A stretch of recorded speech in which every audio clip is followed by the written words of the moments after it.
Hello everyone, welcome to my YouTube channel. তোমরা সবাই কেমন আছো? আজকে আমি তোমাদের সাথে শেয়ার করতে চলেছি ক্লাস 9-এর অর্থাৎ নবম শ্রেণীর তৃতীয় পর্যায়ক্রমিক মূল্যায়নের সম্পূর্ণ সিলেবাস। তো চলো ভিডিওটা শুরু করা যাক। তো প্রথমেই দেখো, ক্লাস 9 তৃতীয় পর্যায়ক্রমিক মূল্যায়ন 2025-এর সম্পূর্ণ সিলেবাস। তোমাদের পরীক্ষা হবে 100 নম্বরের ওপর।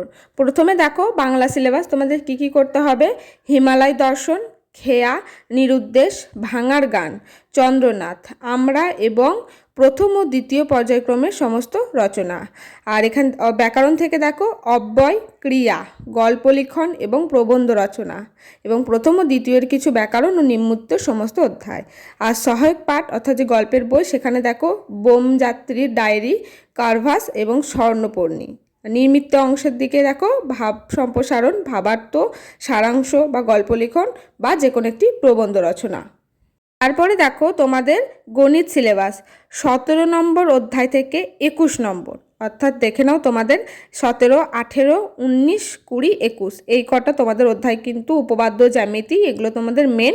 এছাড়াও প্রথম ও দ্বিতীয় পর্যায়ের কিছু অংশ, কারণ তোমাদের 100 নম্বরের ওপর পরীক্ষা হবে। তো 100 নম্বরের জন্য শুধু এইটুকুর মধ্যে কোয়েশ্চেন হবে না, প্রথম ও দ্বিতীয় থেকেও কিন্তু কিছু কিছু করে কোয়েশ্চেন তোমাদের থাকবে। তো সেটার জন্য তোমাদের কিছুটা দেখতে হবে, কিন্তু মেনলি ফোকাস তোমাদের তৃতীয় পর্যায়ক্রমিক সিলেবাসের ওপরই কিন্তু রাখতে হবে। এরপর দেখো ভৌত বিজ্ঞান ও পরিবেশের সিলেবাস, অর্থাৎ ভৌত বিজ্ঞানে তোমাদের প্রথমে করতে হচ্ছে দেখো পদার্থবিদ্যা। এর মধ্যে কি আছে ব্যাকেটের মধ্যে লেখা আছে দেখো, পদার্থের গঠন ও ধর্ম, পরিমাপ, বল ও গতি, কার্য, ক্ষমতা ও শক্তি, শব্দ এবং তাপ।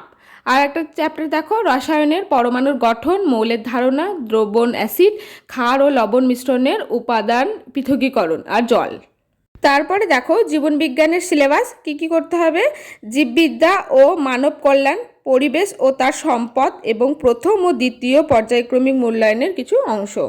এরপর দেখো পরিবেশ ও ইতিহাসের সিলেবাস। এখানে তোমাদের ষষ্ঠ ও সপ্তম অধ্যায় টোটাল তোমাদের এটা করতে হবে। কিন্তু কি আছে এখানে দেখো, দ্বিতীয় বিশ্বযুদ্ধ ও তার পরের যে সময়, আর জাতিসংঘ এবং সম্মিলিত জাতিপুঞ্জ, এই দুটো। আর এর সাথে কি প্রথম ও দ্বিতীয় পর্যায়ক্রমিক মূল্যায়নের অংশ, কারণ 100 নম্বরের জন্য এটুকু করলে হবে না, পুরো তোমাদের প্রথম ও দ্বিতীয় কিছু অংশ করতে হবে। তারপর দেখো ভূগোল ও পরিবেশ সিলেবাস। এখানে কি করতে হবে, মানচিত্র, পশ্চিমবঙ্গ, দুর্যোগ ও বিপর্যয়, পশ্চিমবঙ্গের প্রধান প্রধান অর্থনৈতিক ক্রিয়াকলাপ, মানচিত্র ও স্কেল, এছাড়াও প্রথম ও দ্বিতীয় পর্যায়ক্রমিক মূল্যায়নের অংশ। তো দেখো এখানে টোটাল আমি 6টা সাবজেক্টের এখানে লিখেছি, ইংলিশটা আমার মিসিং গেছে। তো আমি বলে দিই, ইংলিশ তোমাদের প্রথম ও দ্বিতীয় পর্যায়ক্রমিকের যে সিনগুলো তোমাদের হয়ে গেছে, তারপরে যে 2 বা 3টে সিন লাস্ট তোমাদের বাকি আছে, সেটা টোটাল তোমাদের করতে হচ্ছে। আর এর সাথে দেখবে তোমাদের টেক্সট বেসিস, অর্থাৎ বইয়ের মধ্যে যে ধরনের গ্রামার থাকে সেইগুলোই তোমাদের ভালো করে প্র্যাকটিস করতে হবে, ওই ধরনের মধ্যেই তোমাদের গ্রামার থাকবে।